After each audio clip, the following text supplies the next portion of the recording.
Welcome to another video. I think this will be my last video of 2025, and this is gonna be the best books that I read this year. As of today, I've read 86 books in the year 2025, so this is gonna be the best of the best. I'm really picky with my 5-star reads, so I'm gonna also talk about my 4.5-star reads. If I don't have a physical copy, I'll put it on the screen, of course. But yeah, these are the best books that I read this year. My last video was the worst books that I read in 2025. In my worst books of the year video, we started with DNFs, so I think it makes sense to start this video with rereads. I love a reread. I always have, I always will. I love to reread books. It's just comforting. So we're gonna start with the rereads. These are obvious favorites. Not all of them are 5 stars. I think 2 of them are 4.5, but still worth a reread in my opinion. Finley Donovan is Killing It by Elle Cosimano. I love this book. This is like my 3rd or 4th time reading this. I tried to read the rest of the series this year. I think I made it to like book 4 or so. I made it to the one where they go to Vegas. She just like keeps cranking out these books, and they're fun and they're a good time, but none of them hit like the first one. So I just keep rereading this one, and I just have such a good time. I have recommended this book to so many people in my real life because I think so many people would like it, and nobody ever reads it. And then when I get on the internet and I see people reading it, they're like, I didn't like this book because it was like just too ridiculous.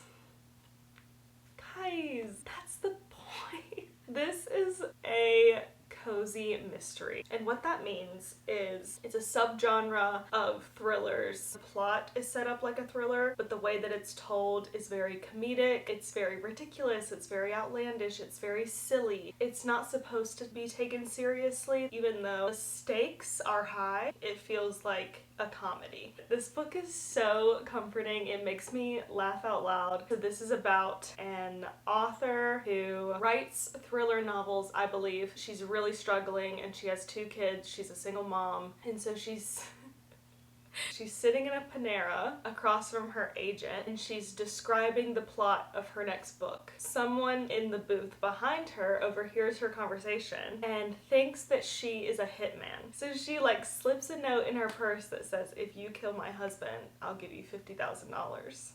Finley really needs the money. And it's just like her and the nanny of her children, who I love. I love Veronica, the kid's nanny. The first time I read this, I was a nanny of 2 toddlers, exactly like these kids are. The mom of the kids that I nannied for, I literally felt like she was my best friend. So their dynamic was just so fun. And they just go on this wild goose chase. It's not supposed to be taken seriously. It's not supposed to be the most realistic story ever. It's just supposed to be a good time, and that's what it is. I want more people to read this. I love this book. I think this book is hilarious. I've reread it multiple times, obviously, and it still hits.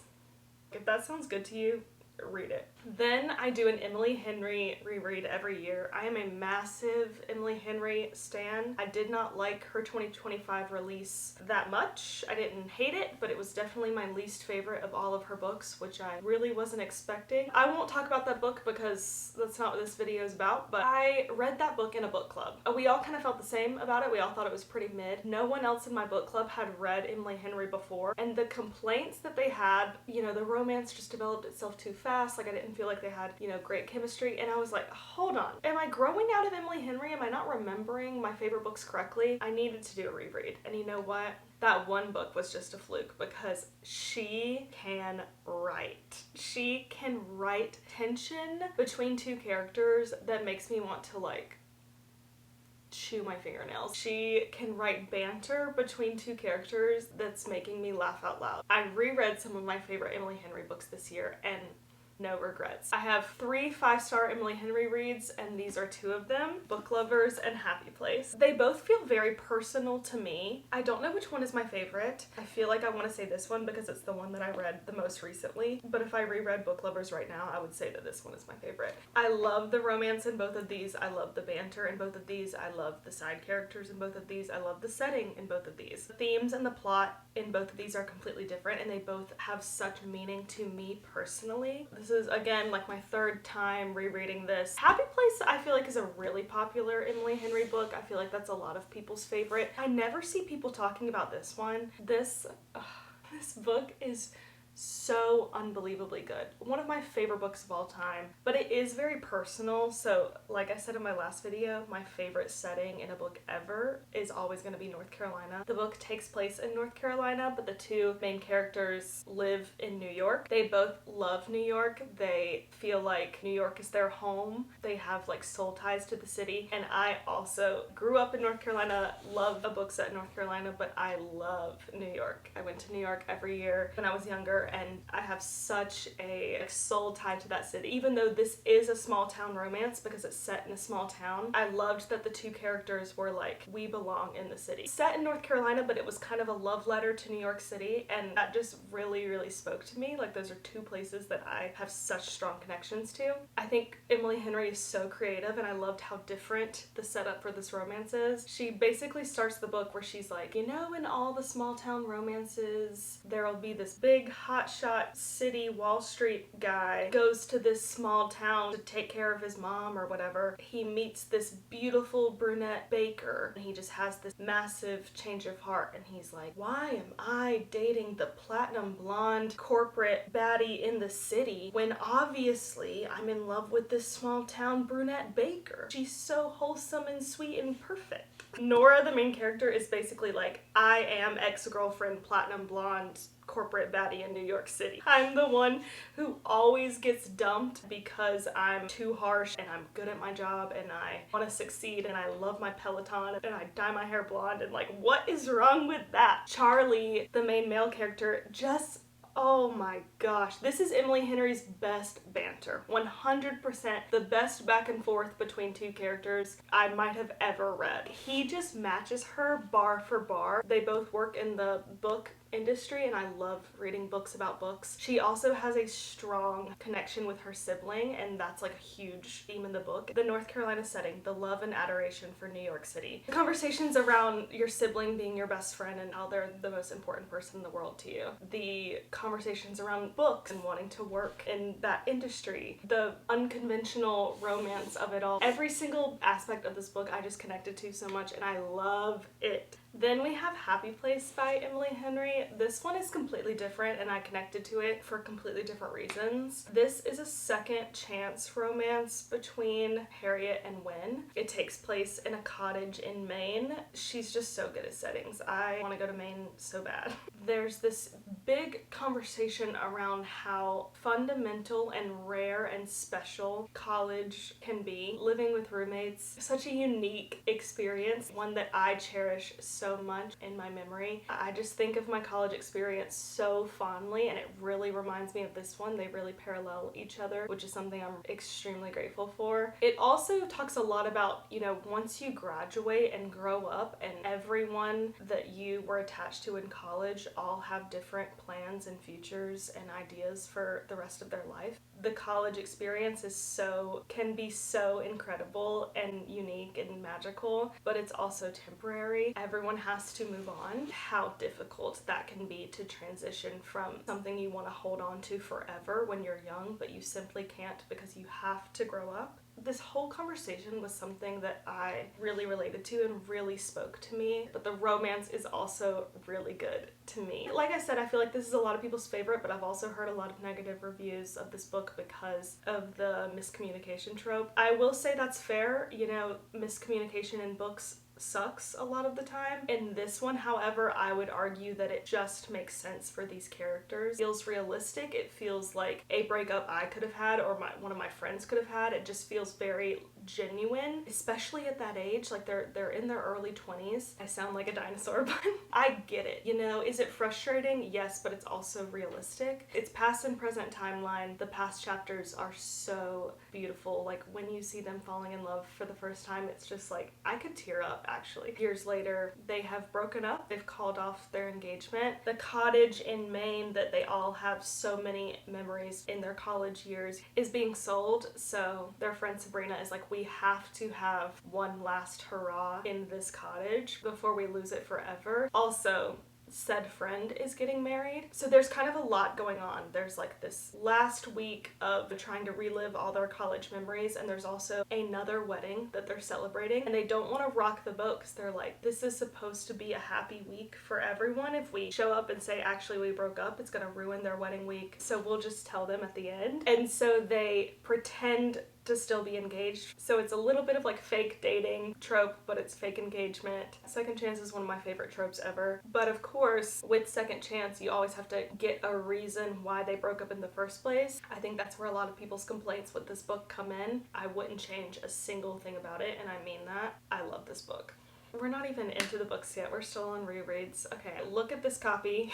Tiny Beautiful Things by Cheryl Strayed. This is a book that I reread every single year. I read the whole thing again in the beginning of the year, and then throughout the year I will just pick this off the shelf and remember a story from it and read it again, and I'll sob. I have cried so many tears to this book, and I will simply never stop because I've read it so many times. And it still makes me cry. This is a nonfiction. It's actually like back in the early 2000s when blogs were a really big thing. People would write into this advice column anonymously, and it was called Dear Sugar. This book is just some of her favorite entries that she's ever received and responded to, published into a book. And it is amazing. She is a woman that I would love to like sit down with and just talk to. Has such a beautiful way with words. I feel like I could flip to any page in this book and read a line and just cry. I have loaned this to so many people, and I've had this copy forever, and I'll never get rid of it. It comes up in my daily life all the time. I'll be having a conversation with somebody and I'll be like, oh, that reminds me of this entry in Tiny Beautiful Things. I don't know if you can tell. When I loan this book out, I'll have some of my favorites starred. Everyone I've loaned this book out to highlights it a different color so I can see like the ones that have resonated with my friends. I love this book. I would recommend it to anyone. I think it's beautiful. I think if you're going through literally anything at all, you could find a story in here that will hit home. I wish she would publish another volume of entries that she's received. Then we have Everything I Know About Love. This and Finlay Donovan are my only 4.5s on the list, but I still reread them. Again, this is like my third or fourth time rereading this. I will say in this phase of my life, I don't think I relate to this as much as I did when I was in college or when I was living abroad. Even though this book goes from being like a 16-year-old girl all the way up to 30, this feels like you should read this if you are in your early 20s. That's when I feel like this book would hit the hardest, and I didn't realize that until I'm just now in this phase of my life where I'm older and married and whatever. And I read this and I'm like, it doesn't really hit like it used to, but I still think this book is great. This book is about female friendships, which in my life mean everything to me. The famous quote that you hear all the time is, nearly everything I know about love I've learned from my long-term friendships with women. It's a nonfiction, it's a memoir. She's had a very like dramatic, exciting life. She has dated a bunch of people and goes through all her boyfriends and breakups and heartbreaks. What it all boils down to is her friendships with women are the most loving, the most caring. It's also fun to read because her life is just a lot different from mine. Still relatable, still made me want to write letters to every girl I've ever met. Thank you to my friend Heather for giving this to me. I love it.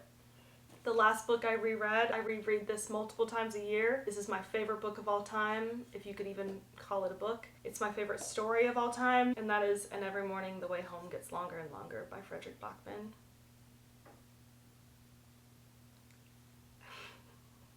I have read this like, oh my gosh. I have read this like 10 times. I reread this all the time. Every few months I'm like, it's time, and I'll pick it back up. It's so short. It's like 75 pages. It's not even technically a book. It's a novella. It takes me about an hour to read. And sorry, but this is another one that I don't know if it would be everyone's favorite because it is very personal to me. It's about a boy and his grandfather. His grandfather is losing his memory, and I have grandparents with Alzheimer's, so reading this just feels very real and very relatable. And I feel like, you know, hearing this book is about Alzheimer's, it automatically you're like, I don't want to read that, especially if you're going through that. You know, it doesn't sound like it would be something that's like beneficial to read, but it is. It is so beautiful. Fredrik Backman is my favorite author of all time. He is a Swedish author and translated by Alice Menzies. Truly incredible. It means everything to me. Every time I read it, I'm just like a puddle. And even just thinking about it, I could sob. And I do.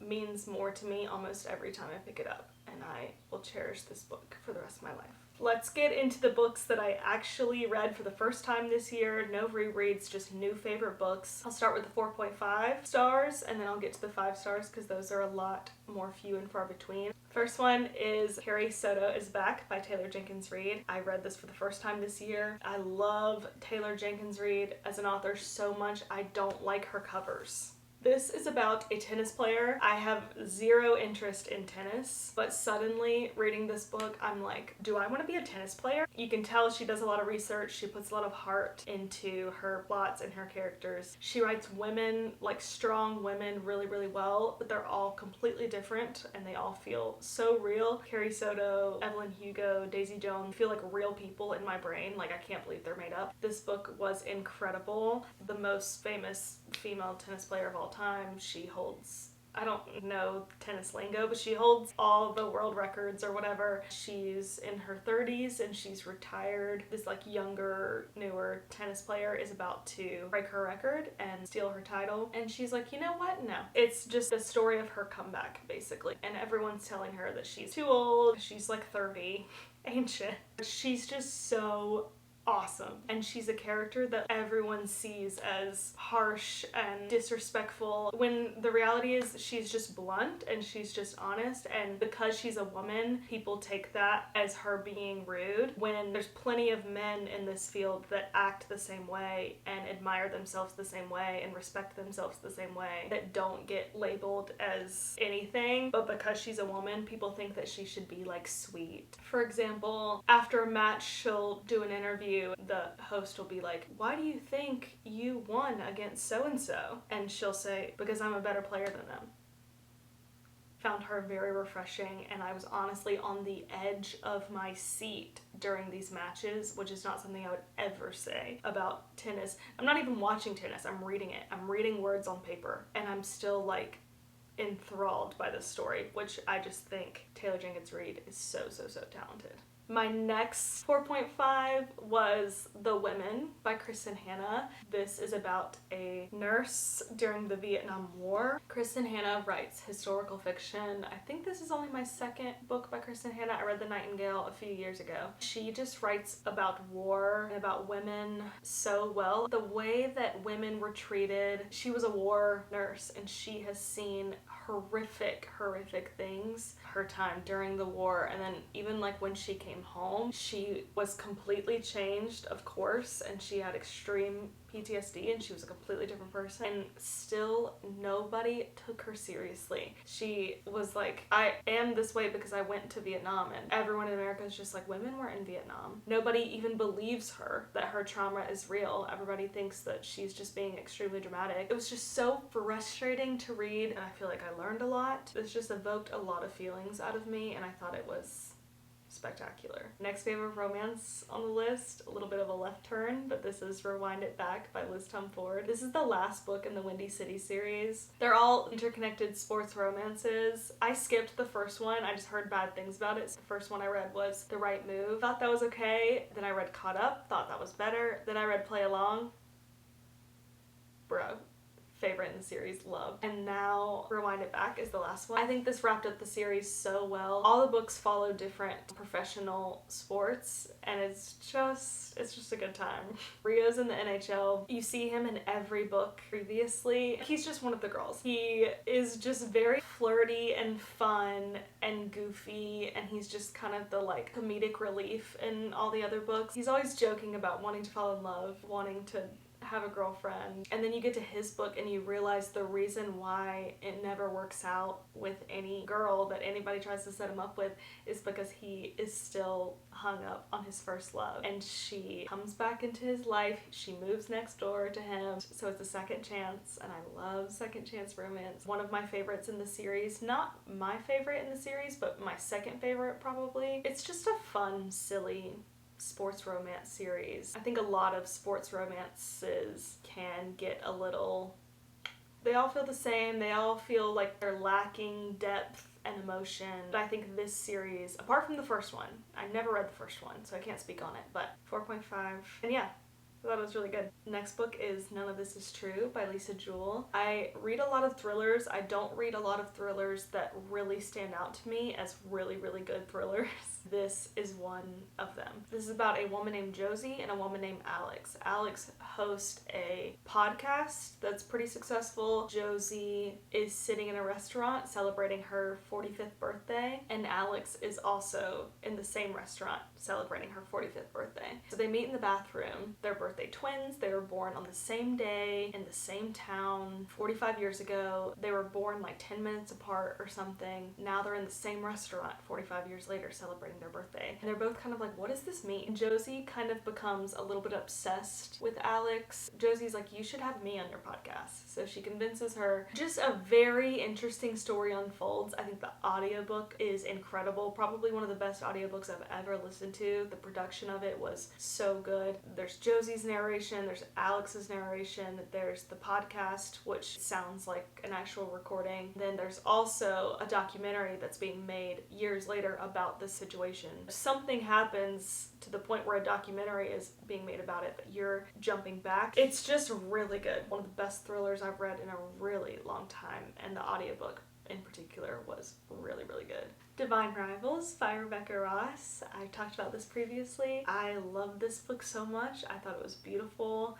This is a romantasy, but again, a lot of the romantasy genre can be just a lot of the same, and this felt very different, very refreshing, very genuine. I thought this book was so gorgeous. It is about these two work rivals, Iris and Roman. They work at a newspaper column. There's also a war going on. It's a fantasy, so it's like a magical war. The situation is very intense. Her brother is off at war. She writes letters to him. Her typewriter is magically linked to Roman's. Every time she writes a letter, he receives it. He figures out really quickly that this is Iris writing to him, and he writes back. Like, he knows that it's her, but she doesn't know that it's him, kind of thing. It's lovely. I love letters in books. The letters were so beautiful. That was definitely my favorite part of the story. Wow.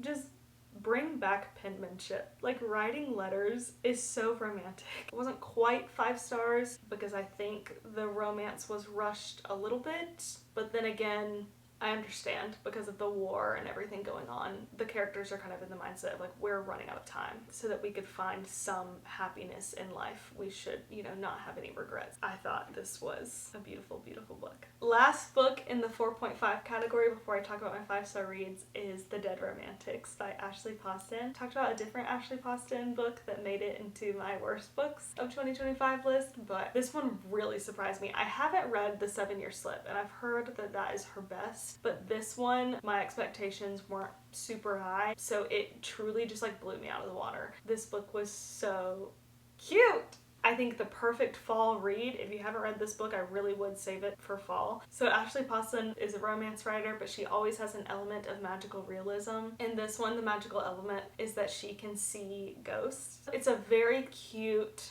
sweet, adorable story, but there's a lot of spooky season elements in it, such as, she can see ghosts. Her parents own a funeral home, and that's like a big setting in the book, is this funeral home, which I've never even thought about what that would be like to own a funeral home. There's a lot of like conversation around death because they own a funeral home. It's just a very like normal part of their life. The way that they talk about death is very beautiful, actually. How they like value and celebrate a life. There's like crows everywhere. She's a ghostwriter, funnily enough. So there's all these like elements that just give autumn. And I read this on my birthday, which is in October, and it was just perfect. When I first heard that the romance was between the main character and a ghost, I was like, no. Chicken. I was like, I'm not going to read that. That sounds bad. But it is not. It's beautiful and it's so good. And it's also not what you think it is. I won't tell you because it's a spoiler. Chickens. It's so cute. I said that I had 4 5-star books in 2025, but 2 of them are a part of a series, and the other 2 books that I read in that series were 4.5. So I'm just going to talk about them all together. This will make a lot more sense. Binding 13 and Keeping 13. So Keeping 13 was one of my 5 stars of the year, but Binding 13 was a 4.5, and it's the same with Saving 6 and Redeeming 6. Redeeming 6 was a 5-star book for me, but Saving 6 was a 4.5. So all of these books are going on my favorites list, but only 2 of them were 5 stars. But because they're all in the same series, I'm just going to talk about them all at the same time. This is the Boys of Tommen series. I can't say much about any of the rest of the books because they're a part of a series, so I'll just start with this one. This series is wildly popular. Because they're so popular, a lot of people hate these books. For me, these are some of my favorite books that I've ever read. It's not for everyone. It is very interesting. There's a ton of triggering topics in graphic detail. Not a light, fluffy romance. Very traumatic and dramatic things happen. So I'd understand if someone didn't want to read that. But at the same time, the writing is almost Wattpad-y. Like, some of the dialogue and the writing, I'm like, Chloe Walsh majored in Wattpad. You would think that it wouldn't work, and it doesn't work for a lot of people, but for me, the Wattpadification makes it so quick to read, but the emotional depth of what is actually happening makes it like sink into my soul. These books are set in high school, but they are really not YA. It is very intense. Huge trigger warning for domestic abuse. This is about Johnny and Shannon.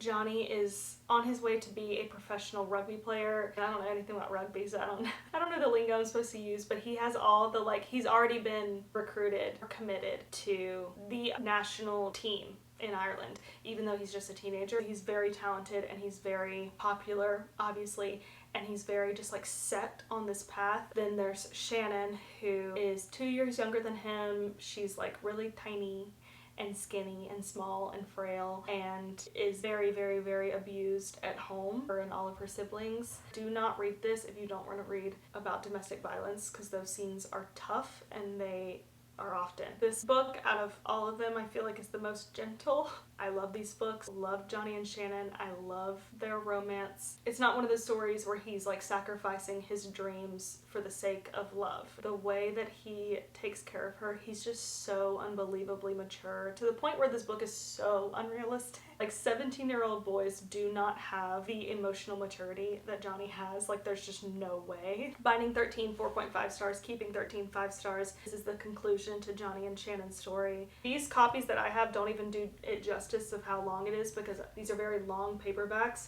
The pages are so thin and the writing is teeny tiny. So I think in a normal size book, these would each be like 800 pages long, and I would read 800 more. The 3rd and 4th book in the series is Saving 6 and Redeeming 6. It's about Joey, which is Shannon's older brother. These 2 books are way more complicated, way more triggers. They're definitely my favorite in the series. Joey Lynch,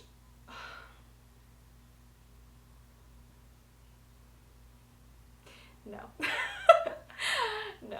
Because he's the older brother in this extremely abusive household, he actually gets the bulk of the abuse. He is a very complicated character. So again, huge trigger warning for domestic violence and huge trigger warning for drug addiction. Joey's life just pushes him into a very dark place. Not the easiest thing to read, but the love story that comes out of it. Johnny and Shannon are very cookie cutter good characters. You just can feel it in the pages. These 2 are such good people. Joey and Aoife are, of course, good to their core. It's not black and white. You know, Joey is addicted to drugs and has anger management issues because of his home life. The people who go out of their way to get to know him and to want the best for him and to care for him, they are the ones that can see how pure he really is and how hard he is trying, but he has just been dealt a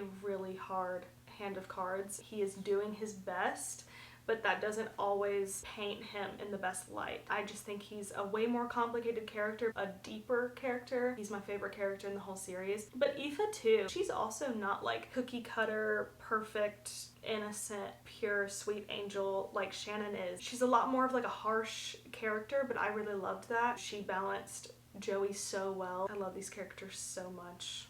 Definitely my favorite in the series. I also have read Taming 7, which is book 5 in the series. It didn't make it on my favorites list, but I did like it. I have not read Releasing 10, which is book 6. I'm not ready. Hearing that book 6 is even more emotional than these, I'm scared. Thank you, my friends Tara and Fionn, for putting me on.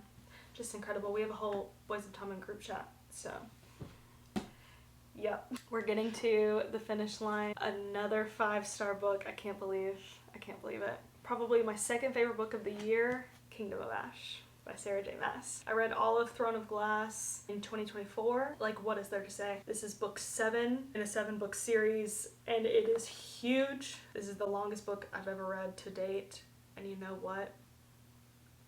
I would read 1,000 more. This book was so good. I tried to read the Throne of Glass series a long time ago, 2020, and I didn't make it very far. And then my brother read it in 2023, I think, and he was like, you have to give this another shot. Second time around, I started with Assassin's Blade. It's not a part of the 7 books, and there's a lot of discourse of when you're supposed to read it, but it is like a background to Celaena, the main character, her life before the events of Throne of Glass start. So it made sense to me to read it first. I don't know if that made all the difference or if it was just timing that made all the difference. I can't say anything about this book because literally every single aspect of this book would be a spoiler. It's funny because even if I explain the plot of Throne of Glass, it has literally nothing to do with this book. I mean, it does, but it's just so, like, the events that take place from book 1 to book 7, we are so far away from that that feels insignificant now because we are in so deep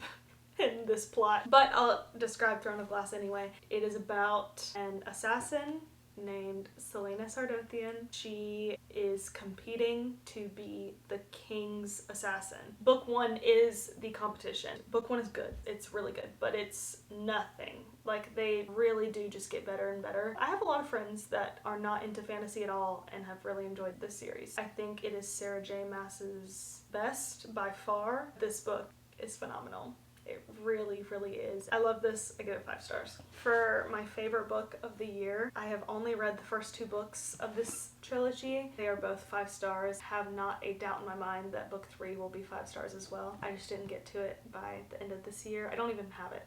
I asked for it for Christmas.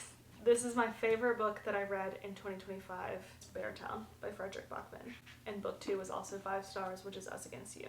I talked about Frederick Bachman earlier. He is my favorite author, translated by Neil Smith. I always think it's important to shout out translators as well because, I mean, they just do such an incredible job. His writing is so incredible and unique that if you handed me any book by him, covered the cover, and told me nothing and I started reading it, I would just know. His voice is so distinct, I would know that I'm reading a Frederick Bachman book. Which is interesting because even though he's translated by different people, his voice is still so clear in all of his work. This book is truly incredible, but everyone on the internet trying to explain what this book is about, I always get a little bit of a giggle out of it because we're all in the same camp that you should know very, very little before going into this book. So to describe this book is to say, like, this book is about hockey. But it's about so much more than that, but that's all you really want to say because you want people to experience everything the way that you experienced it if you went into this blind, which I would highly recommend. You don't have to give a crap about hockey to have this book mean so much to you. This is about a town that is obsessed with hockey. Hockey shapes their entire lives. These hockey players are teenagers, by the way. This is like a high school team. It's a lot about like small town sports, politics, which is something that I know well, how wrapped up parents and teachers and people of the town, like, they put their entire hopes and dreams on these 17-year-old boys' shoulders and how that affects everyone. Something happens that unravels the whole town and it goes through everyone's perspective. The manager of the team, the players of the team, the players' parents, the person who owns the bar across from the arena. All of the townspeople get their own perspective in this book. It's crazy the way Bachman can do that. I've read a lot of his books and I really, really, really respect the way that he writes women and girls, how it just feels so honest and genuine. You're in this like 15-year-old girl's perspective, and me having been a 15-year-old girl, I'm like, how do you as an adult man know what being a 15-year-old girl is like? It's so crazy. He just can write from anybody's perspective and it feels like the most genuine, honest version of that person. He's so unbelievably talented. This is the best book I read this year, and it's about hockey and about a town that is obsessed with hockey and how one event changes everything. I really... wow, I'm tearing up a lot. I really, really sobbed in both of these books. Again, I feel like I can flip to any page and read a quote and just cry. They really, really, really broke my heart, but I can't wait to read book 3. I know that this will go down in history as like my favorite trilogy of all time. My battery died with like my last possible thought, so I don't know if this is the same angle, but just know that this is my favorite book. This and this were the best books that I read this year, and this is my favorite book of all time. So, if you take anything from this, I love Fredrik Backman. That's the best books that I read in 2025. Hope you got a recommendation out of this video. Let me know the best book that you read this year, and I'll see you guys next year. Bye.